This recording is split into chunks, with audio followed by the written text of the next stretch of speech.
First of all, welcome. This is another event in our speaker series at the Centre for Place, Culture and Politics. My name is Peter Hitchcock, the acting director of the centre this year, and we are very happy and honoured to have NuruddinFarah with us tonight. I'm especially honoured because I've been an admirer of his work for a number of years, so much so that I published on you. And part of the reason for that is not just because Nuruddin has been shuffled into a panoply of post-colonial writers, but because I see in his work searing imagination, a commitment to the life, both cultural, political and economic of his country, Somalia. The format for this evening's event will be, I think, Nuruddin will read from his latest novel, Crossbones, which is the third volume of his third trilogy. I mean, he's written over a dozen books, but I love the title for this for the trilogy, the complete trilogy, Past Imperfect. Maybe because I've had a past imperfect, but and then I will open up with a few questions that I hope might provoke some conversation. We will then throw it open to the audience so you can ask some questions, and Nuruddin will give a second reading. And for those of you who are interested in signed copies of any of the works that they have brought this evening, he has gladly consented to do that too. As I was saying, the Crossbones is the latest of his novels, but he has been telling me today that another one is in the works, but whether or not it will form part of a fourth trilogy, as yet we will not know. I should also say that this trilogy actually probably took less time to produce than the one before it, right? Because my former wife left me. Well, there's the story. We're already getting into the back narrative. Maybe that will be my first question about your wife. But obviously, too, one of the things, you know, when you hear about Somalia, about the time of the second trilogy, it was all about Black Hawk Down, right? The fact that Operation Restore Hope hadn't done that, and about the creation, at least in the international mindset, of Somalia as a quote-unquote failed state. Now, more recently, what we hear are two connections, and much of Nuruddin's work is challenging these misconceptions. Representations of Somalia as either in the throes of radical Islam through Al-Shabaab, or as a haven for latter-day pirates. And I think in our conversation we can speak more to that. But without further ado, NuruddinFarah. Thank you. Thank you very much.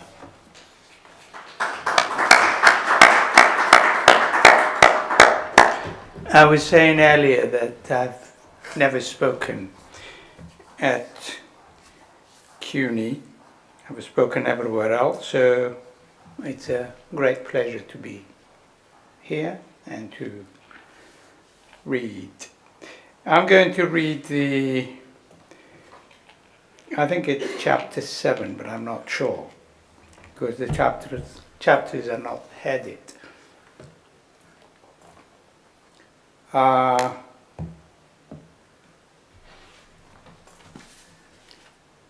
Page 61, Big Beard, Foot Soldier and Truth Teller approach the house from different vantage points at the same time. Big Bird wraps his purple keffiyeh around his waist, tucks in a revolver just in case, and scales the back wall. Foot Soldier, a black keffiyeh around his neck, accesses the compound from a neighboring garden. At the wheel of a pickup truck parked on the left of the front gate, Truth Teller, wearing a red keffiyeh, waits until the other men confirm that they're both in and it's safe for him to join them. He starts the pickup and waits for one of his mates to open the gate. Then he maneuvers in the truck with caution, pulling a wheeled vehicle on which guns and other weapons are mounted, hidden under a tarpaulin. The front gate securely fastened, the men assemble in the house to set up their operation center. Big Bird calls Young Thing. Young Thing is a teenager just recruited by Shabab, and the three other men are Shabab folks, and their idea is to secure a safe house and wait for the Ethiopians who are invading to take the city, the same way the Iraqis have done with the American soldiers, and then attack. So this is the beginning, when they're building a safe house. The other thing that I need to mention here is that Young Thing, this teenager, is asked to secure a house. He goes to the wrong house and secures the wrong house. But Shabab have so many sympathizers in the area that they know which house he managed to get into. Anyhow, the front gate securely fastened, the men assemble in the house to set up their operation center. Big Bird calls Young Thing over and without any warning punches him so hard in the face that he collapses in a heap on the floor. Everything is still for a while. The other two men watch as Young Thing pulls himself up, half kneeling, his cheek swollen, his lower lip bleeding. When Young Thing has recovered his balance and stands at attention, Big Bird says to him, "Do you realize that your negligence has had the potential to cause the movement unnecessary loss of life?" Truth Teller goes on, "We wouldn't be here if one of our sympathizers had not by chance informed our intelligence of your presence in the neighborhood. Imagine," adds Foot Soldier, "imagine what would have happened if we had not been alerted to your grievous error." Big Bird, still angry, says, "Go, off with you." Then Truth Teller instructs him to stand guard at the gate while they have their initial meeting. With Young Thing gone, Big Bird assigns Foot Soldier the task of liaison duty to link the cell that they are now forming to the principal cell in Warigle district, where the presidential villa is situated. He charges Truth Teller with the responsibility of bringing in the gun parts. With Foot Soldier on the phone to the command center, Big Bird starts to assemble the weapons. Dorre is an old man, octogenarian, and he actually lives in the house which by mistake, erroneously, Young Thing had assigned, assumed was going to be the safe house. Dorre, who is now in the bathroom with the door bolted from inside, eavesdrops on their conversation. When he hears all three men leave the house, he takes the gentlest of showers letting the water drop into his cupped hands to perform the minimum in the way of ablution. He looks at his face in the mirror and confirms that he badly needs a shave. It's a pity that the blade is dull and he has no replacements. Just then there is a sudden escalation of noise as Truth-Teller returns, grumbling about the weight of the machine guns and bazooka parts. Dorre, the old man, hears weaponry being dropped near the door of the bathroom. It won't be long, he thinks, before one of the men invades the space where he is confined. Then he hears the sound of chairs being pulled back from the table and the men sitting down. Straining his ears, he makes out the odd word. The arrival of these men and their continued presence in the house can only mean one thing: trouble. He surrenders to the wish to know more, if only to prepare for what is bound to come: death. He kneels down directly behind the keyhole, through which he can now glimpse the faces of the men, discern their movements. Big Bird, as the others call the one in purple keffiyeh, is in his 30s, prodigiously built, hirsute, with a husky desert voice. His face muscles knotted, forehead furrowed, he listens to his mate, now encouraging one of the men to speak, now dismissing another's comments. Dorre assumes that Big Bird is the leader of the group. His purple keffiyeh is folded almost in quarters and wound around his forehead. His hand keeps coming into contact with the fold, caressing and readjusting it in a way that reminds Dorre of a vain young woman just returned from her hairdresser, whose hand keeps straying to her expensive hairdo. Dorre does not need to be told that keffiyehs have lately become fashionable among Mogadishu's religionist elite. He remembers watching Peter O'Toole wear one as Lawrence of Arabia, and in recent years how Arafat turned it into a symbol of Palestinian nationhood. But Dorre can't tell if the color of the keffiyehs that these men wear points to their membership in a given cell. Big Bird addresses a question to the wearer of the red keffiyeh, Truth-Teller, a man with a big nose, and he teasingly inquires, "What's bothering Foot Soldier? Why is he pacing back and forth, rubbing his thighs together, his whole body tense?"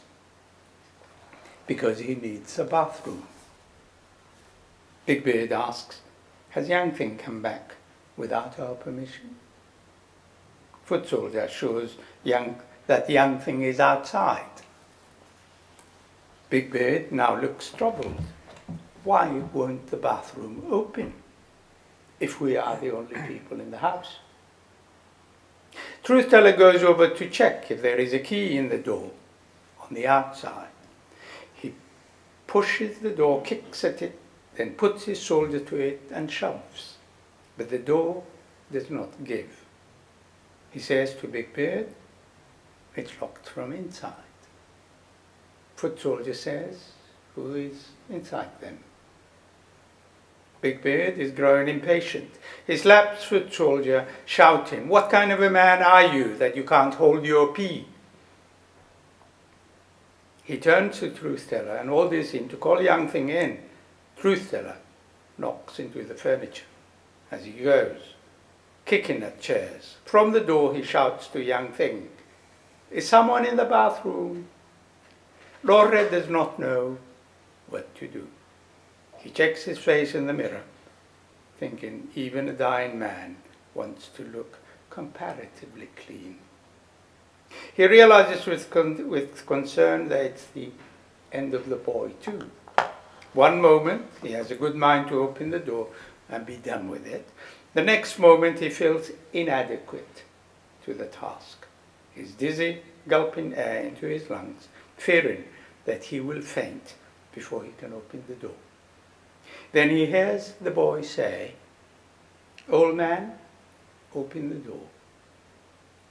He unlocks the door and steps out.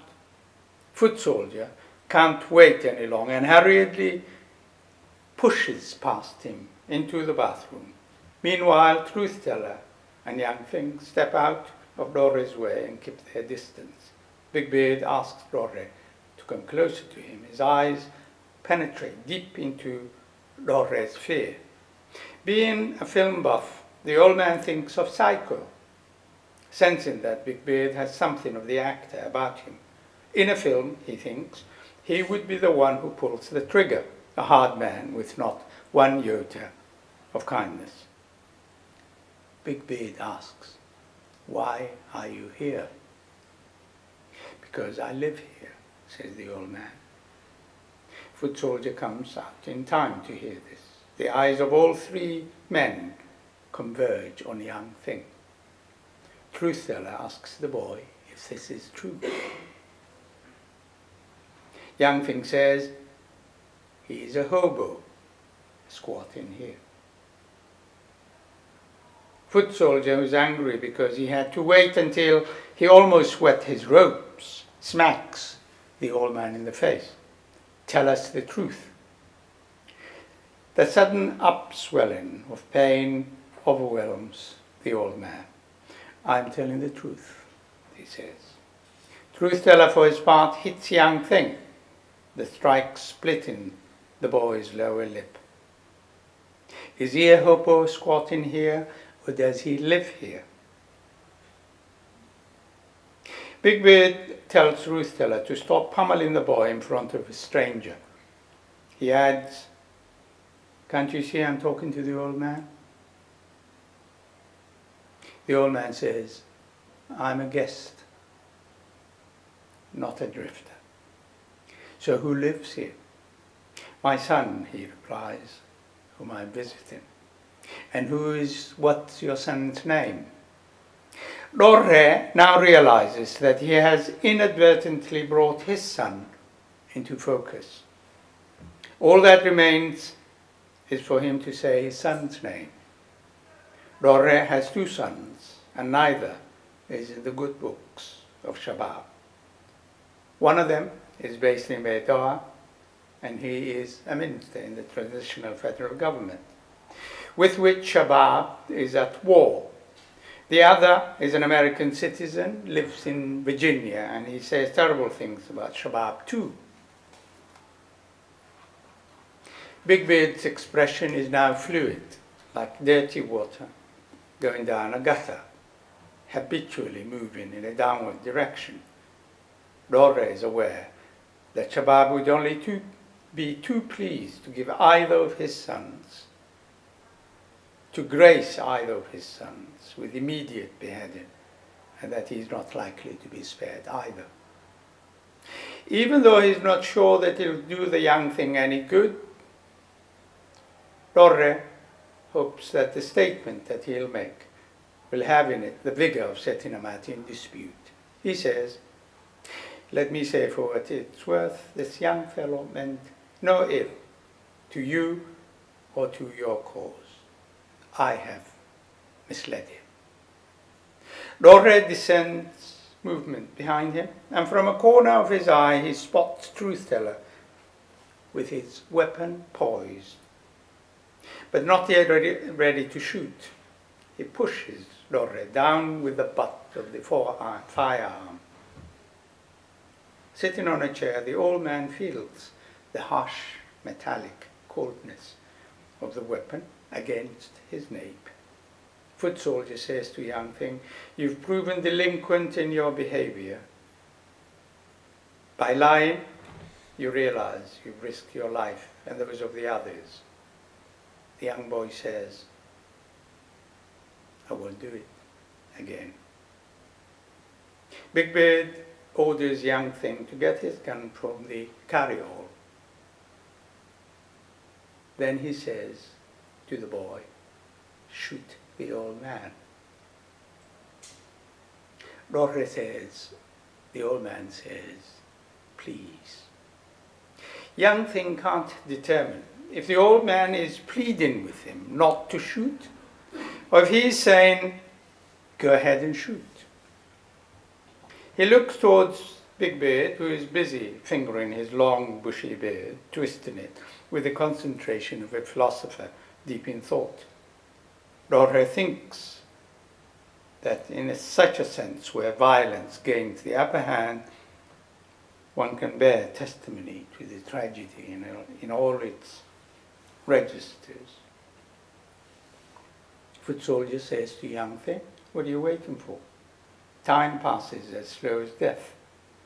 Shoot. Young thing might as well pull the trigger and be done with it, he thinks, without a flinch or immediate regret, although he is aware, despite his young age, that his action will ricochet about in his brain and keep him awake at night, disturbed and jittery. He knows too that he is only postponing his own death. No sooner will he shoot the old man than one of the Kafirs will make him pay for the crime of not wasting the old man right away. He wishes he had listened to his older sister, who had offered him financial help if he agreed not to join Shabab and to go to school instead. Young thing shoots, using the silencer. As the bullet strikes the old man in the forehead, young thing is certain that he hears a seabird cawing, only he cannot interpret what it's saying, or whether it's foretelling his own imminent death.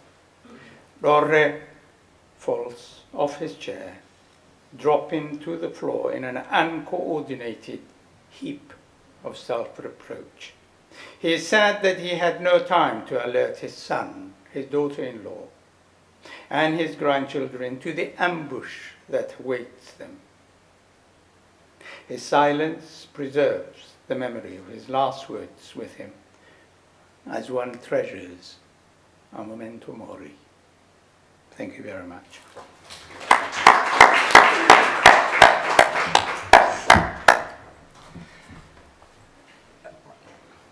That particular excerpt sort of underlines it's not the cheapness of life that's at issue there, but it's these offhand decisions that are made on the basis of ostensibly of tactics, but actually sort of part and parcel of the production of fear within Mogadishu.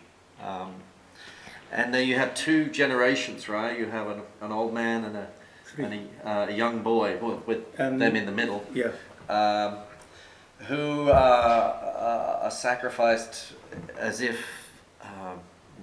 their age doesn't matter, but purely on the basis of this house being the one that was picked out erroneously for the safe house.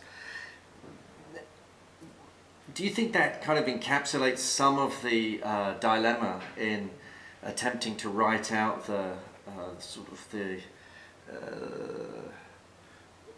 what Somalia is going through at this time? That there is an inexplicable level to. Yeah, but I have to be also, because of time constraints, I didn't read a very pertinent portion in the passages that I was reading, in which young thing, feeling and knowing deep inside of himself that he has done the wrong thing, goes over to the old man, who is now dead, who is half naked, embarrassingly naked. And he goes and then straightens his legs, the old man's, and covers the embarrassing nudity. And although he may have been spared, this is one of the other things. although the young king may have been spared by, the powers at Al-Shabaab, although he may have been spared, the fact that he has done that upsets them a lot more than the fact that he had made a mistake. And then he is shot immediately. So there is, when the young boy becomes human, do you see? That's the point, one of the points of these passages. When the young boy thinks as a human being, and then covers the nudity of the old man, whom he has already killed on instructions from what you call them, Shabab. He then, because this time, he's already regretting the fact that he has, not done what his sister has told him. Wilia has told him, go to school, don't join Shabab. He has joined Shabab. So he's now regretting. As part of that package of regret, because regret doesn't come only as one thing, comes as part of a package, because it's a cultural package, philosophical package, and all of it. He then goes and covers, and that then he doesn't care, because he knows in any case he's going to die. So there is, you see, the fact that even though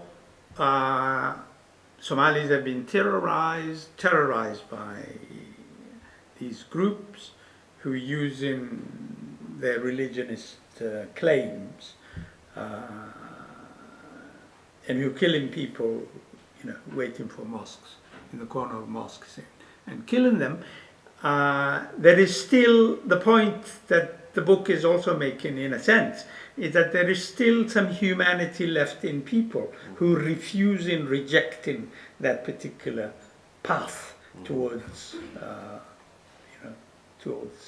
self-abuse, self-surrender, So do you think part of the aim then in this particular fiction, and I want to talk a little bit later about how it relates to the other two parts of the trilogy, but in this one in particular, to on the one hand stress how this chaos is being exploited, but on the other hand saying that even in the most extreme conditions, you have this humanity. Yes, and the reason is because the majority of people, you see, Shabab occupy a very, very difficult position, in that when the Ethiopians invaded, Shabab were an organization, a militant organization that was highly respected, and the reason is because they were against foreign occupation. But now that the foreign occupation has ended, and they have still continued on their path towards,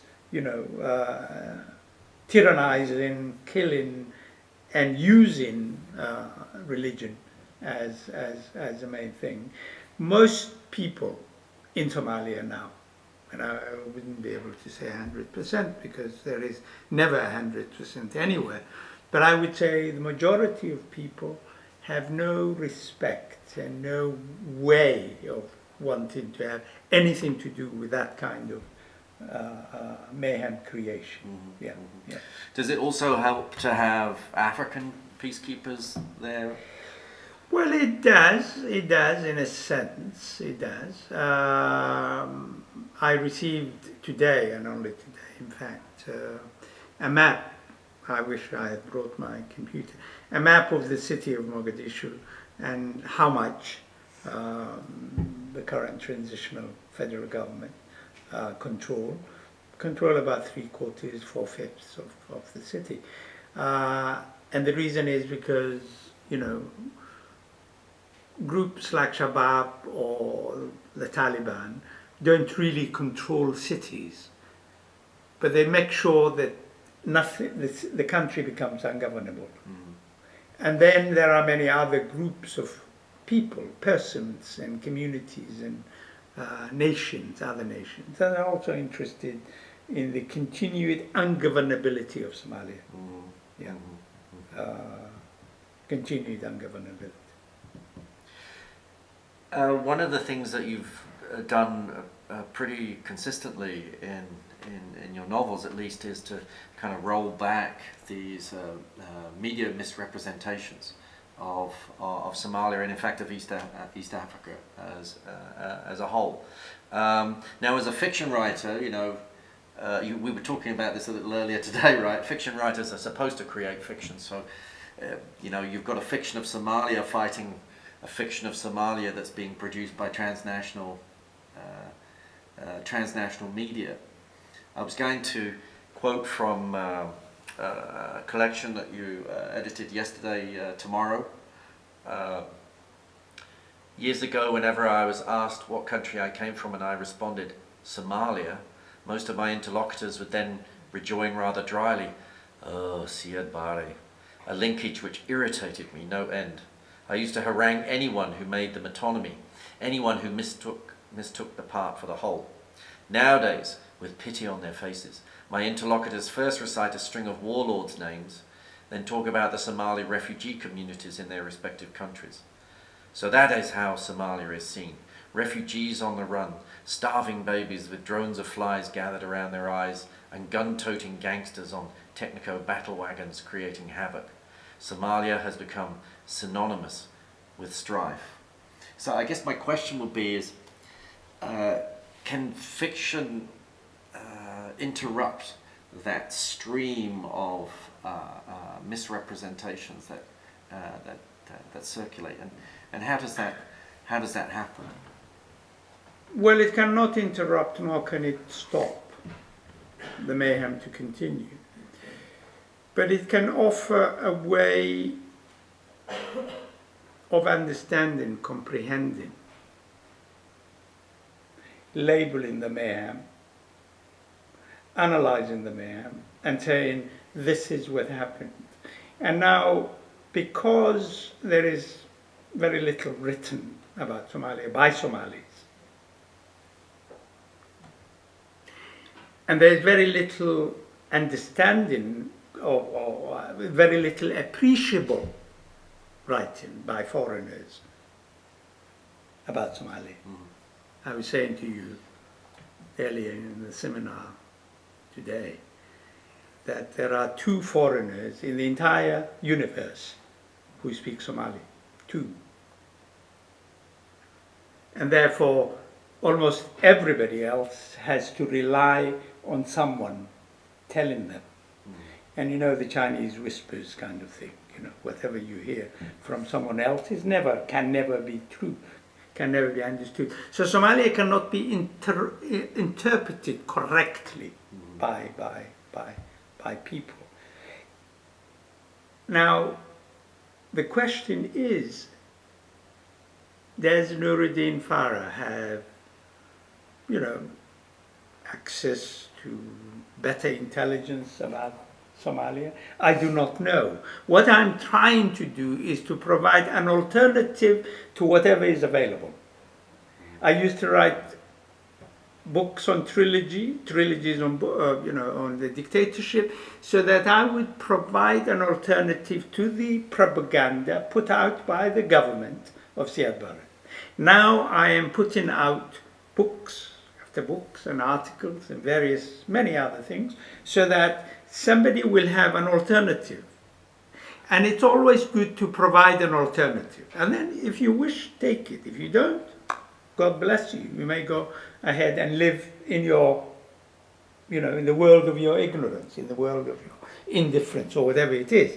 But at least the point that I'm trying to make is that many years hence, somebody can say, this is what Nuruddin thought on this particular thing. And the reason is because I've been following the stories of Somalia, right from my first novel, From a Crooked Rib, published in 1970, up to now. I have always followed, in fiction, what somebody might consider to be the narrative of Somalia. Yeah. Has that narrative got harder to write the closer you've got to the present? No. The only problem I have very often is actually shortage of time. You know, that's my only problem. Mm-hmm. Otherwise, I used to publish every 2 years. I used to publish a novel. Mm-hmm. Then, since we're going back to the length of time it has taken lately to write books, and then I got married, and then it took every 5 years once, because we had to, you know. And so then much for now the institution of marriage. So, you know, if you want to continue writing books, don't marry. Everybody write that one down. The titles of this trilogy, I wonder whether you could say something about the relationship of the books in the trilogy. Links, Knots, Crossbones. Well, in a trilogy, the first part of the trilogy determines what happens in the following 2 volumes. Since the first one was called Links,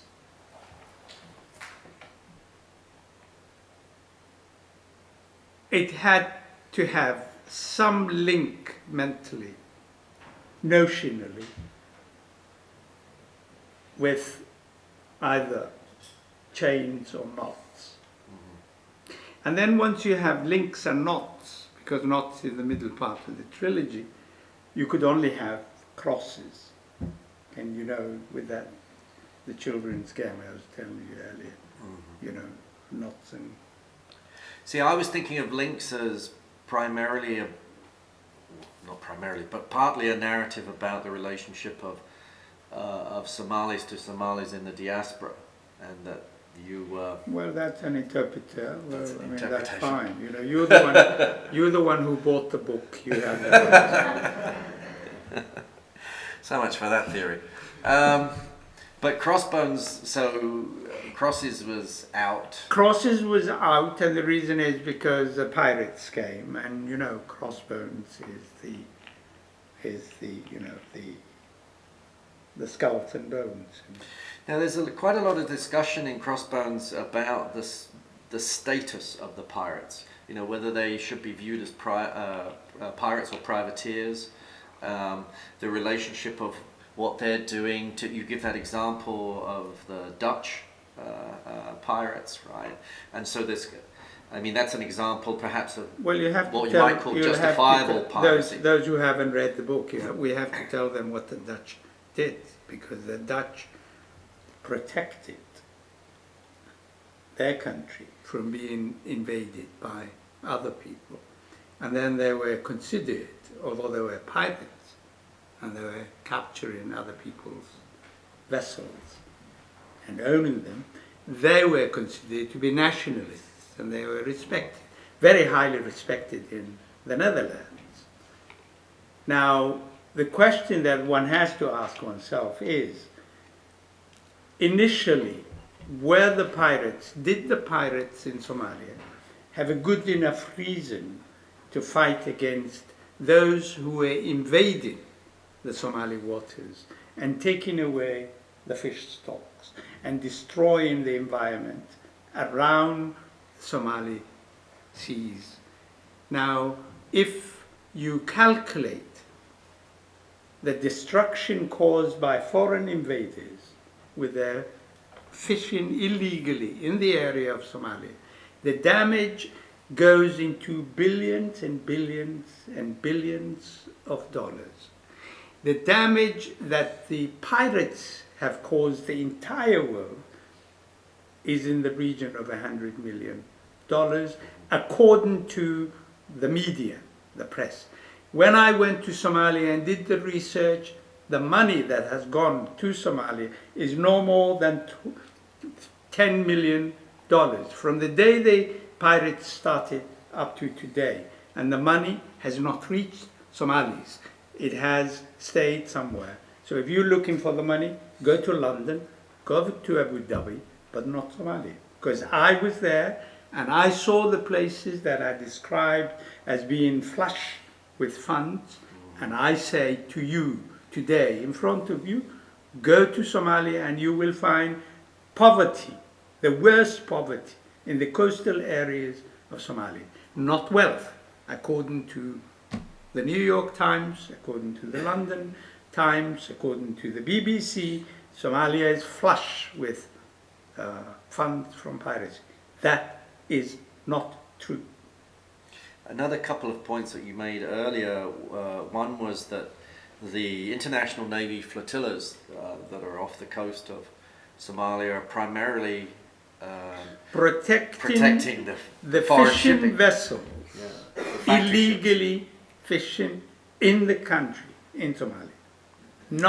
They're not interested in stopping piracy, because if they were stopping piracy, and there are 25 nations there, from India through Korea, Japan, the US, France, Spain.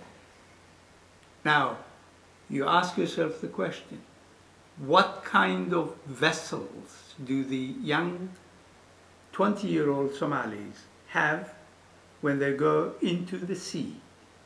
They have boats that are made of plastic and made locally in Somalia.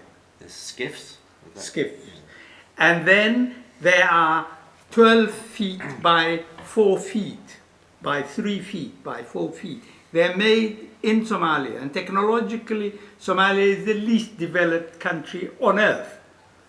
They're made there. How do they manage to get to Bab el-Mandeb? You know where Bab el-Mandeb is? The Gulf. How do they manage to get to Mombasa? They get to it because some other people are using the Somali pirates, Somali young men, who pay them. And if you say to a young unemployed Somali, you know, I'll pay you $25, I'll pay you $2,000, $3,000. And there is a network of insurers, I don't want to name them because on tape, because otherwise later on I'll be captured. So the other point that you were making, that, you know, just to add insult to injury, is not only are the fisheries being plundered, but there is also illegal dumping. Illegal dumping of nuclear waste and chemical waste in Somalia. And they bury them, and some of these have come out during the tsunami. And lots of sick people along the coast of Somalia. The least developed areas of Somalia are the coastal areas of Somalia. And the reason is because there are no roads. I took 4x4 and, you know, traveled there. And some of the towns, you know, if you do not, and there's no earthly reason why you should believe what I'm telling you, but what I want you to do is to check the acknowledgements. I give all the names of the newspapers and the other places that I have quoted from, gathered all this information. Check them yourself, and then make sense to yourself. As human beings, you know, my IQ is much less than most people's, and I can tell you that when somebody tells me, when CNN tells me that there is a, you know, a bag being, what do you... Was that the one lowered from the boat? Lowered from a helicopter. And somebody tells me, in that hold all that's being lowered into the boat, that one contains $5 million. I'm not one of those who believes everything that I'm told, because I manufacture lies. So I know when some other liar is telling me another lie. So I said, $4 million in that bag? How do I know? Who can tell me? Another one, published in the Independent in London, the New York Times and the Guardian in London, and the BBC, says they found a young Somali dead, drowned, and in his pocket was $150,000 cash. He drowned, washed ashore, and you have $150,000. Can you imagine that kind of story? Who would report I mean, if I saw him, I would take away the money and keep quiet. But it's in all the papers. There must have been a very big pocket that he had. So I think it serves the media in certain ways to take these shortcuts, right, in these re-representations. Well, you can do that about Africans. You can't do that about Americans. I mean, if somebody were to write the least lie about America, it would be all in all the papers. Everybody would be challenged. But some Europeans can write anything about Africa, including, Naipaul would go to Africa and write some terrible thing. The knowing, of course, that the people about whom you write these lies cannot challenge you. Do you see what I'm saying? And I'm telling you that, a town called Ale, with a population probably between 5,000 and 6,000 people, are supposed to be the richest town from piracy. I was there. I couldn't find a place to sleep because I thought this is flush with money. I could not find a place to sleep. That was the only night when I couldn't find anywhere to sleep. There's no hotel, not a single hotel. Not a new house has been built in the past 15 years. And yet, and I can give it to you. I mean, I can actually quote now, right in front of you, so that you could. And this is what the BBC has written, you see. Now, who is more credible than the BBC? Nuruddin can't be believed, but what does it say? Yeah. If you give me a moment, I'll tell you what it says. Yeah.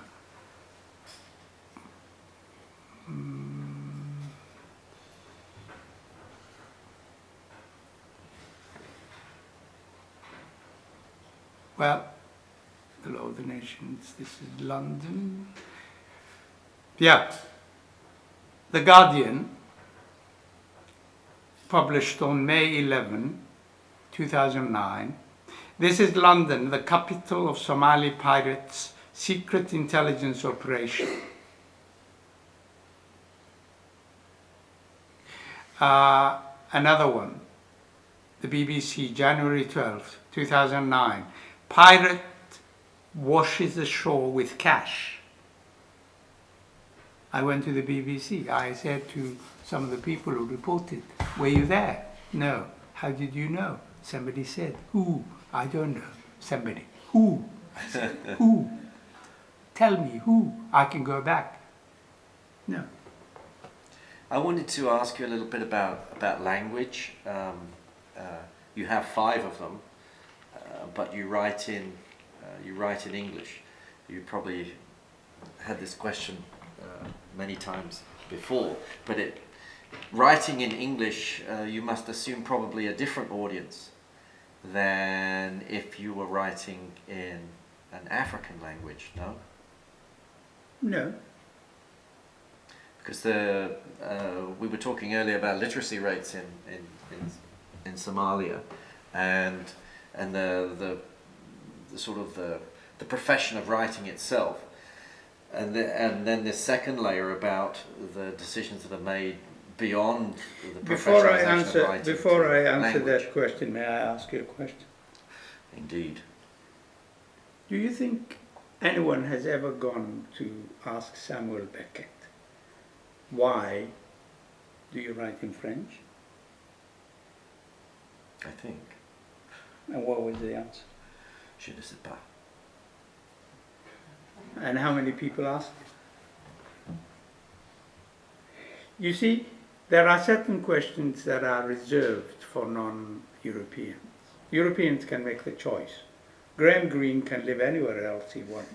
He's not in exile. Mm-hmm. A Somali doesn't live in Somalia. He becomes an exile. You see, there are preconceived ideas about Africans and Indians and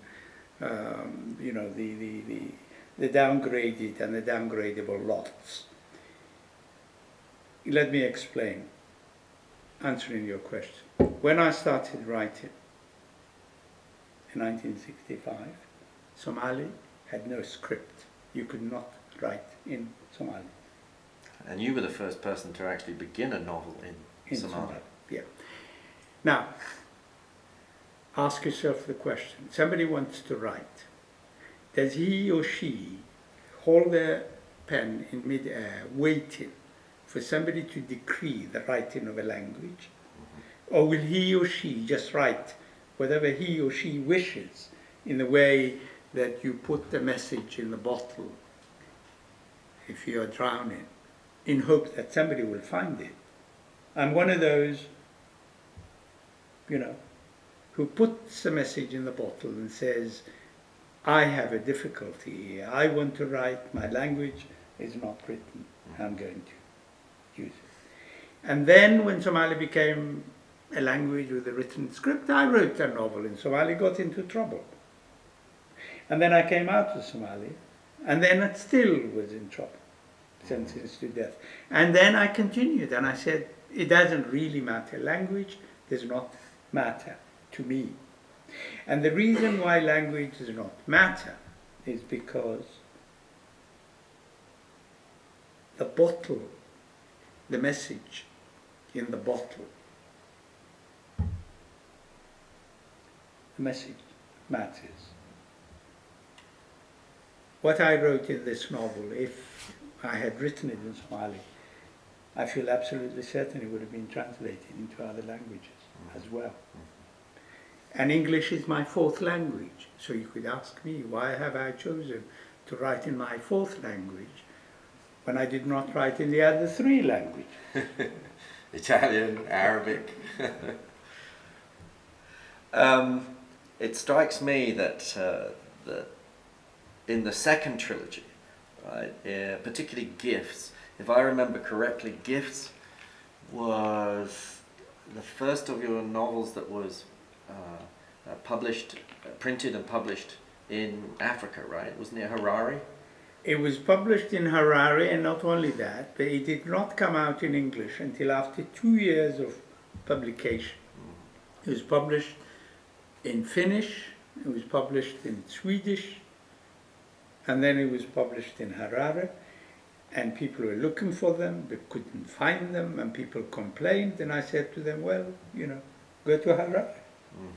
And then finally published it in England and then in the States. Now, was that partly because you were considered a radical writer, or was it difficult to get distribution, or was it just an exigency? No, somebody paid me money. I mean, Was it a big bag? Was it lowered from a helicopter? No, I mean, it was because when I finish a book, usually all my various publishers receive the same copy, same text. The Swedes and the Finns loved it because it's about foreign aid and what happens to the distribution of foreign aid. They published it in Swedish, and they also paid me my royalty. Yeah. You've won the Newstead Award, right, for literature, and there's often discussion among those of us who read international fiction about whether this is a prelude to a Nobel.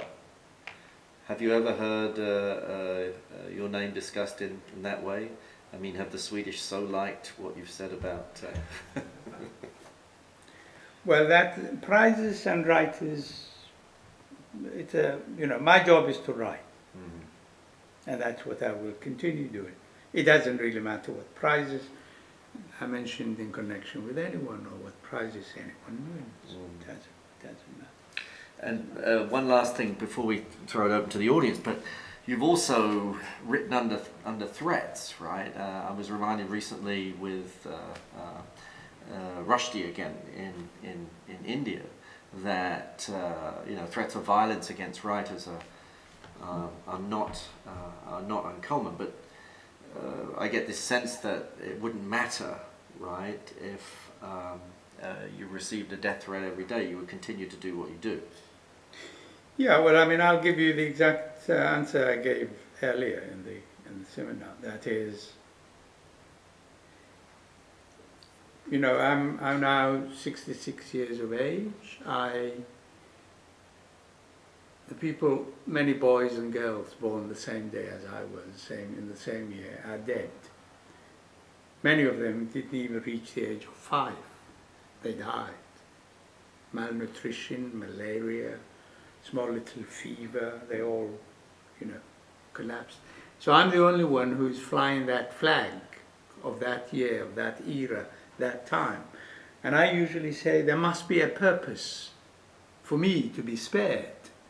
And the purpose, you know, the reason why I have been spared is for me to make a fool of myself and to continue writing. And then if one day somebody decides to kill me, so what?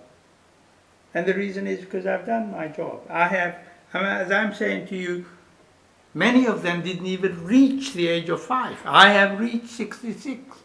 Everybody else is dead. I'm the only one alive. How can I complain? How can I complain? Well, maybe this is a good moment to throw it open to our audience for questions, queries. Just don't ask about languages. Yes, Nicolina. Just wonder, how can we who are interested in fiction sustain hope in fiction reaching a broader audience and counteract what common sense says that journalistic facts are more reliable, accountable than where do you at least? I have actually tried to prove to you that you can't rely on journalists when it comes to Africa. And therefore, fiction is a permanent truth. Interpret that statement how you like. Fiction is a permanent truth. Why? Because it's scientific. Because it outlasts the author, it outlasts the day when the newspapers, you know, when the page turns yellow, that's old news. With fiction, it's permanent truth. You can read it and reread it and it stays there, it teaches you a lot.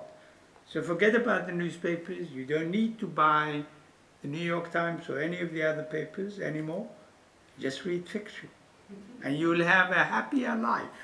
I can.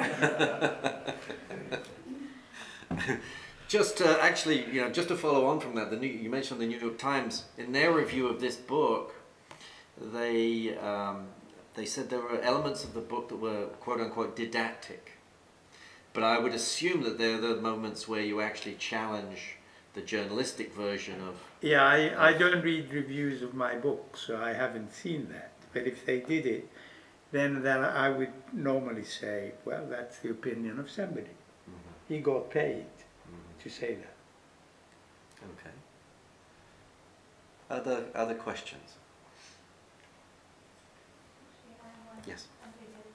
I had a question about the process of writing or creating characters about Shabab, especially in a situation where on the one hand you're challenging the narratives that we're facing every day, but on the other hand it must be very difficult to include all the complexities, people who joined willingly, people who didn't, people who are younger, people who are older. Like, what are some of the challenges, complex experiences that you had writing about this and trying to really include the complexities, but maybe possibly not all of them, or to what degree, what kind of decisions do you have to make?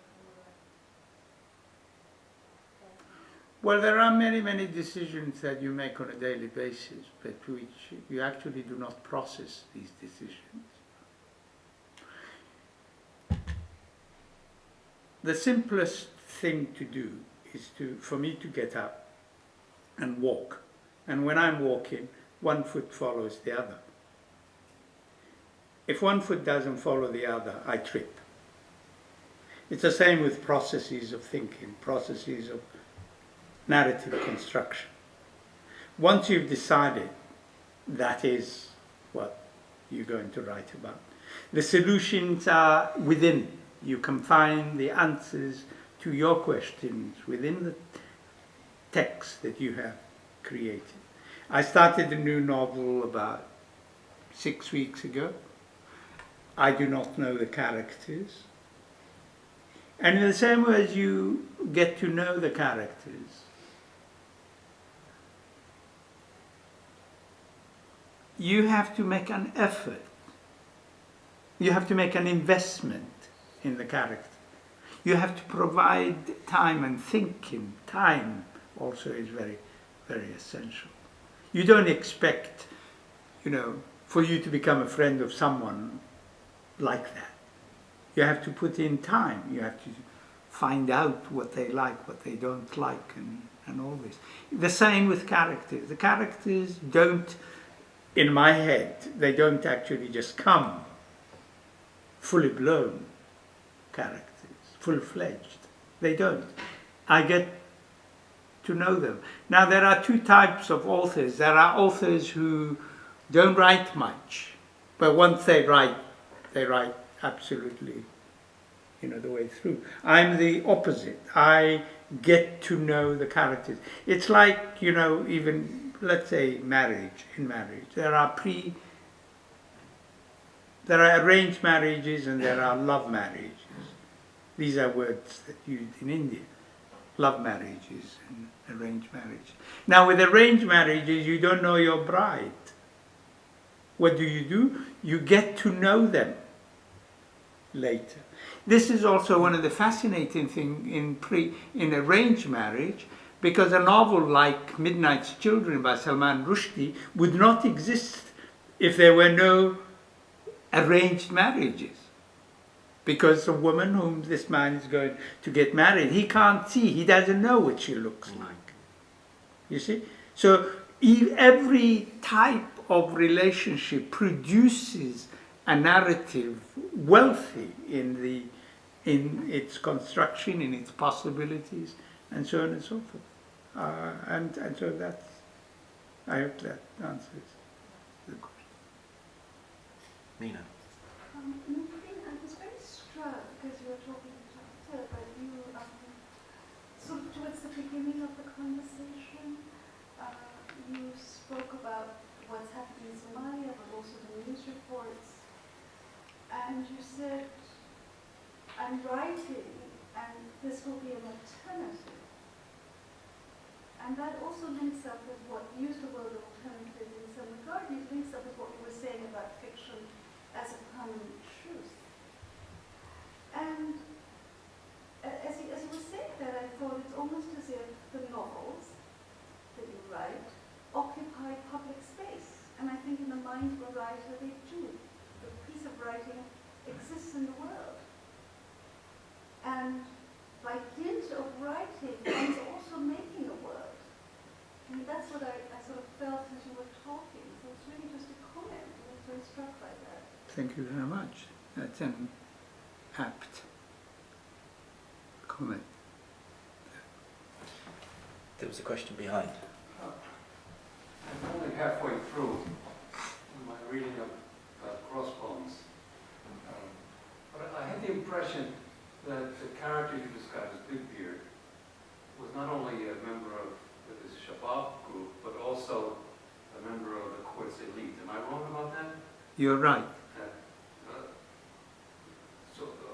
If you were to say to me, read the rest of the book, I wouldn't be offended. But can you say some more about the relationship between Shabab and the courts?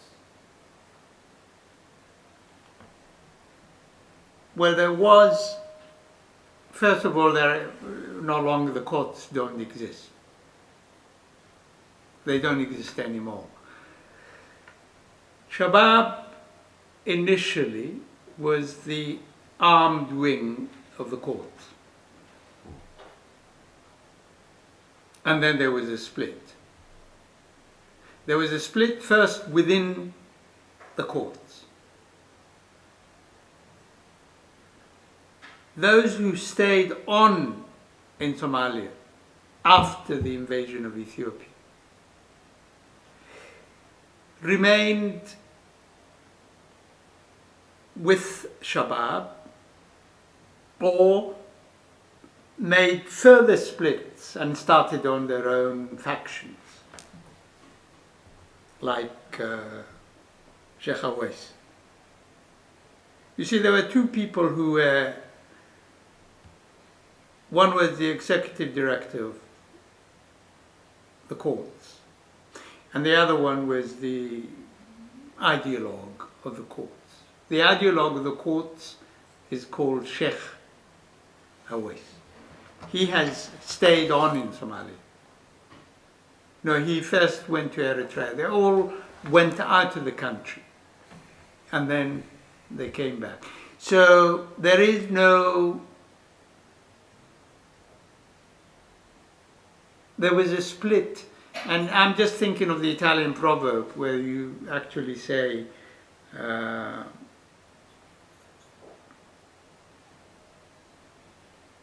lo sconfitto è orfano, le vittorie c'ha 100 padre, which means, you know, victory has 100 claimants. Defeat is an orphan, victory has 100 fathers. 100 fathers, but you know, usually I interpret it as claimants. In other words, if I was a friend of Obama before he became a president, as soon as he became president, I would say, you know, he was nothing. I was the one who got him there. But if Obama was my friend and then he fails in his presidency, then I'd say I'd have nothing to do with him. So that's the relationship between the courts and the, you know, there were those who had something to do, and then one group stayed in the military wing, and then they set up, and then they have developed a relationship according to some of them, relationship with Al-Qaeda. I do not know. I mean, they have never allowed me to sit in on their conversations. But this is their claim, and this is what I have been told. The previous executive director of the courts is now the president of the transitional federal government. And some of the people who stayed in the courts are now fighting against the man who is now the president.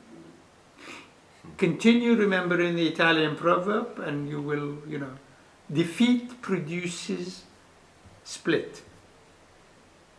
It breaks up, you know, you are no longer united. Whereas victory unites people. Thank you. I think the US claimed that Al-Qaeda connection comes via Yemen, as does some of the arms, right? Well, It's not far away. I do not. I mean, you know, the Americans and I do not receive the same intelligence. Yes, madam. What do you think is the future of EFG and going forward with Al-Shabaab? And I mean, do you have any thoughts on the future? I mean, it's a big and hard question, but Oh, it's actually very, very easy. In one way, it's very, very easy. And the reason is because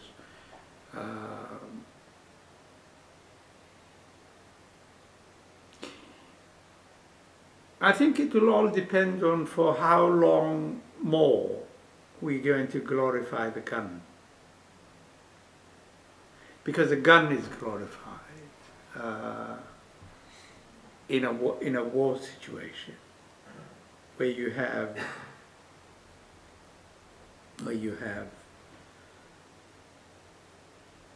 you know, the gun speaks. And when that changes, there has already been a great deal of change.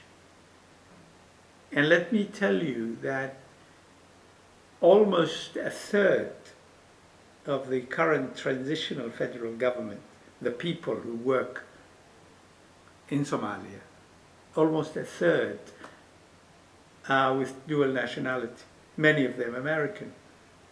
The former Prime Minister, the current Prime Minister, almost all of them are American citizens, Canadian citizens, Swedish, and so on and so forth. They've gone away and then come back to serve in the...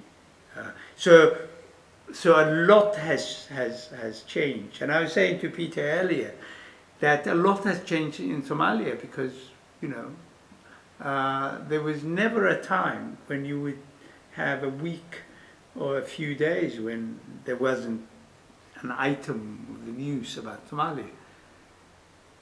When the newspapers don't write about you, it means something good must be happening.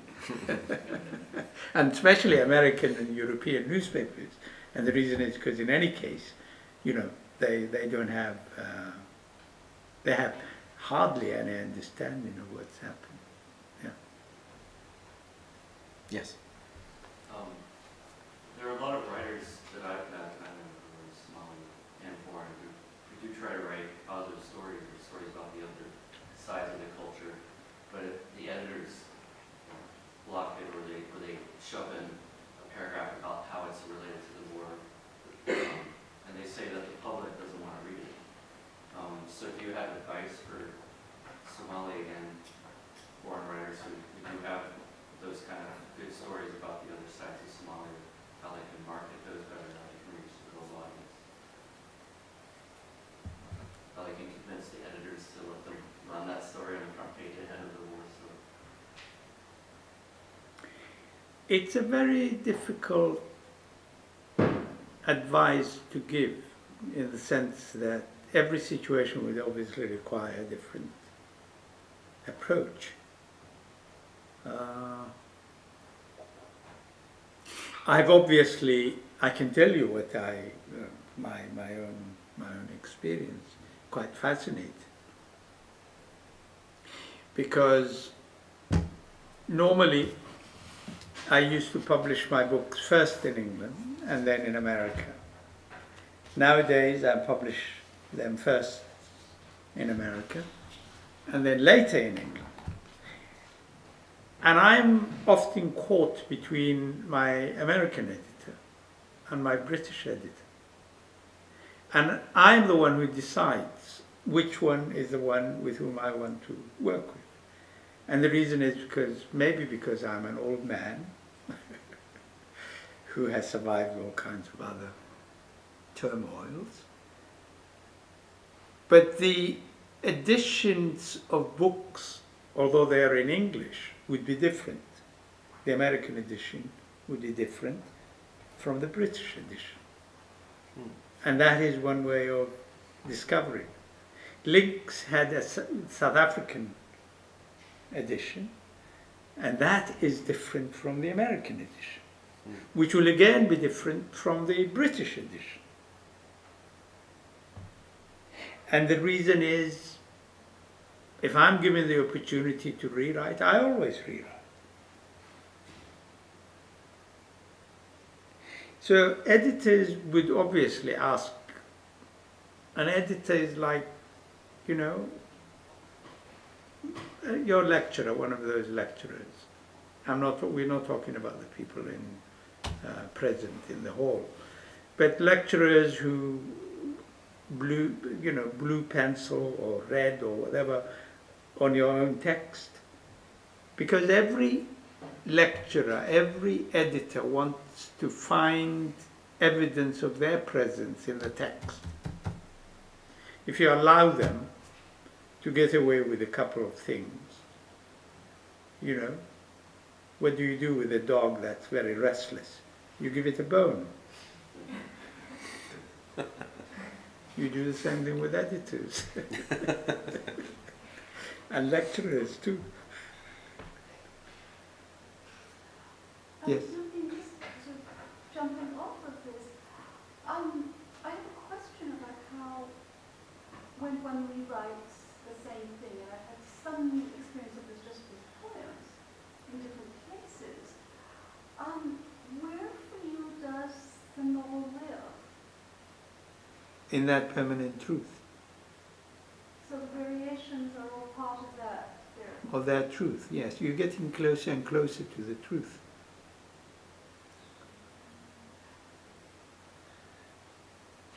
Yes. I'm curious if you have any sort of sense of the reception and circulation of your writing within Somali diaspora, the Somali diaspora. Very often I am embarrassed at the honor and worship directed at me, and the reason is because I'm not used to that extra, what is it, heroification. You're the hero, you're the one who's done this. And the reason is because I spent much of my time alone in a room, and when I am in a crowd you become more shy than when you're alone, and people are kind in any case. Most people are kind, although they may not tell me all the terrible things that they think about either me or the books. They usually say many kind things, for which I'm very grateful. I don't read the reviews. I meet people who say very pleasant things. Yeah. I can also, very often I can tell who has read the books and who has not, just by sitting with them and talking to them. Once I sat down and interviewed Noelle El-Sadawi, and she was talking about a dilemma that she was facing at that time. She discovered that when she was out of Egypt, she developed writer's block, and her sense was that somehow she had to be, as she described it, close to the earth of Egypt in order to continue her creative writing. Now you've written in a lot of different places, but many of those places have been in Africa. Do you find it inspirational in that way, or does the actual place of writing matter I don't less to think you? the actual place of writing matters. I think the only thing that matters, as I said this earlier, the only thing that matters is space, time in which to write. I'm short of time. It's a very, very difficult thing to sometimes make people understand. And the reason is because I have so many commitments.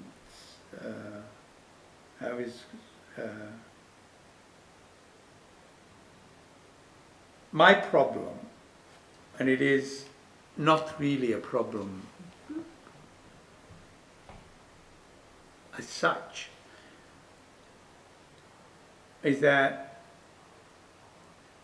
by the time people come to read a book, I've already moved on and done another book.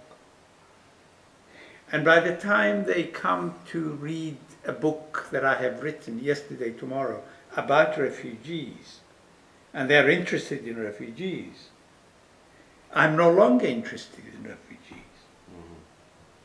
Sure. Do you see what I'm saying? So that, for example, I was invited today to go to London in 2 weeks and to talk to large crowds of people about refugees. I'm not interested in refugees now. Nor am I really interested in piracy. I have to sell the book. But apart from that, I'm not, because I'm interested in the one that comes after. Right. So I'm short of time because one has to continue talking about this. And although I see my work as an oeuvre that is unbroken in a sense, that line, for me, it's like a parent. The youngest child is the one whom you look after. The older one looks after themselves. My novel, From a Crooked Rib, is in Penguin Classics. It can look after itself now, you know. And send remittances. Yeah, sure. The more the merrier. We have time for a couple of questions, and then perhaps you'd like to read a little bit more from Crossbones. But are there any other questions from the audience? Yes. So actually, I had the fortunate opportunity to read your book in Peter's class last semester. And I hope this question will explore it for people who haven't read the book. But I was wondering if you could talk a little bit about the connections between your representation of Young Thing and Taxleo, the other young character in the book. I thought it really and whether or not your representation of that, or your thinking of them, sort of interconnected in any way.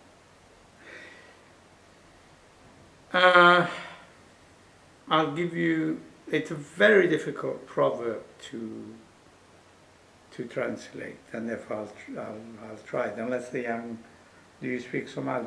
I do, but I'll leave it to you to translate complicated proverbs. Well, the proverb is a kind of a narrative.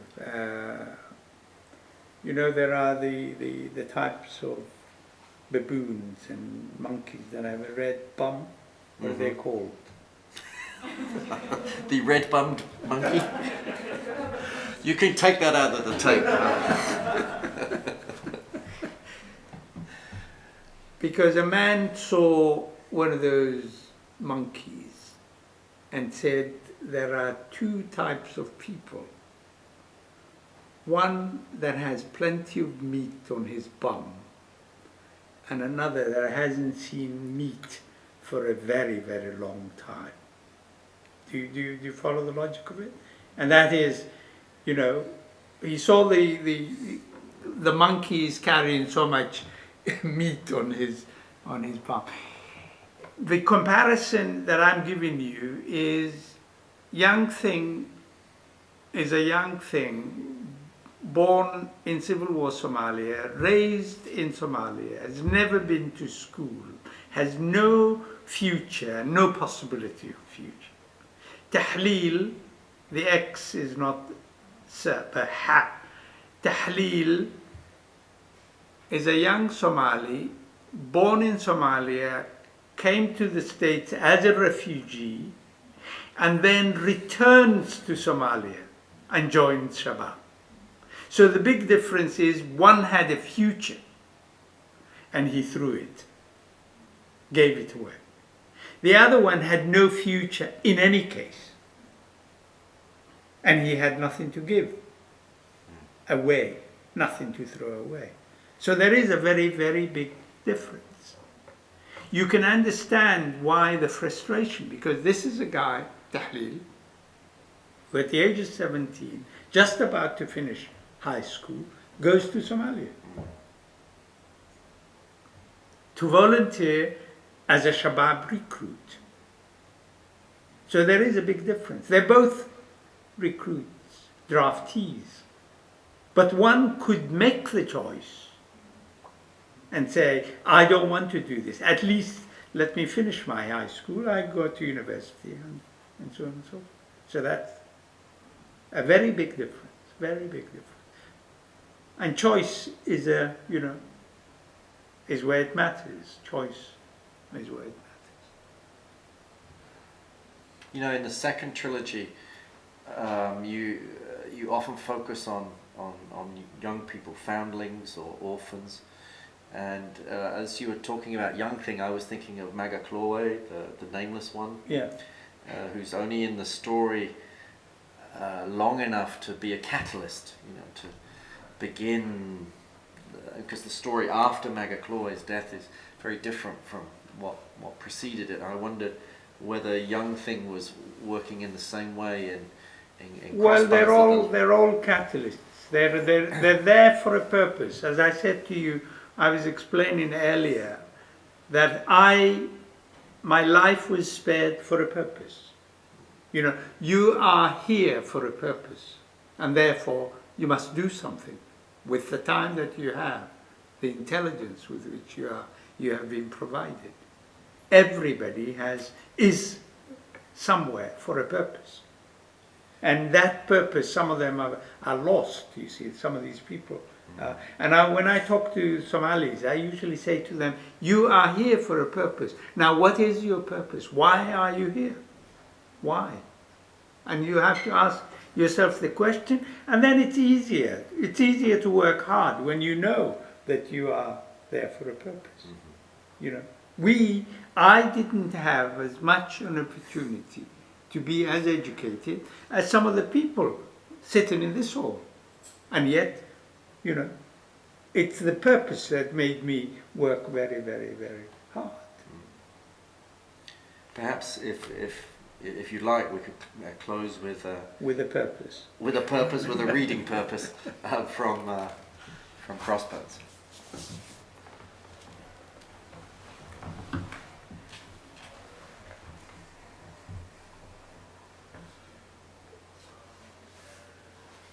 Well, I mean, how much time do we have?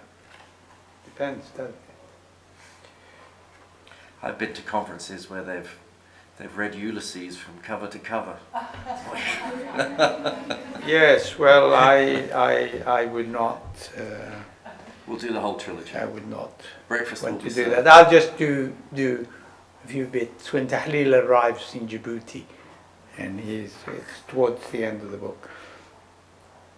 For the entire flight, Tahlil is this young Somali who is about to finish high school, and then he volunteers his life and devotes it to Shabab so that he could become a terrorist, blow himself up. And then at the last minute, changes his mind, cowers, becomes afraid. And so he's coming back to America. And he's traveling on a false document because his passport was taken away by Shabab. And what some of the Shabab top-notch groups do is they usually take away, when young Somalis with Swedish, American, Canadian passports arrive, they take away the passport and they send one of their own children to come to America on them, you see. So this young fellow is on a flight, and this is the kind of child he is. He still is. For the entire flight, Tahlil avoids making eye contact with Ahl, that's his stepfather, from whom he sits as far away as possible. He acts disdainful of Ahl's suggestion, whispered in English, that he open the passport and get to know his presumed identity. There is order in Djibouti when they land and when they disembark, because they come from Somalia where there is total disorder, anarchy. But when you come to Djibouti, which is a small country in the Horn of Africa, everybody knows there. Uniformed ground personnel shepherd the passengers from the aircraft on foot to the arrivals hall. The security is completely vigilant, but without a show of naked authority. There is confidence in the organized efficiency of state power, whose trappings are evident. Given the size of the country, there are numerous aircraft on the tarmac and on the runway, with the flags of many nations on them. Their flight has landed near the hour when many a Djiboutian loves to enjoy a sit-down chew of khat, and a fearful slowness ensues. Senses the immigration officers on duty are eager to rush the passengers through the formalities. He is relieved not only because they are now beyond Shabab's reach, but because he derives comfort from the sense of order everywhere around them. He likes to know where he is with authority. He loves it when he can challenge the rightness or the wrongness of the actions ascribed to the state. In Bosaso, Somalia, State authority was so diffuse he could not tell who was in charge. He fills in the entry forms, stating the purpose of his visit and estimating the duration of his and his stepson's stay as a week maximum. He's still worried about Tahlil's mood though, and whether he is harboring a desire to get caught, deported, or denied entry. Is Tahlil martyring himself belatedly to make up for a previous failure? Does he, like many misguided youths, place an exalted value on obduracy? Impervious to Ahl's mild admonishments, expostulations, and appeals to get on with it, Tahlil doodles at the top and bottom of the entry form. Two different immigration officers ask Tahlil and then eventually Ahl what the problem is.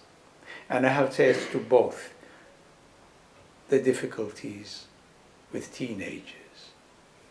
Thank you very much.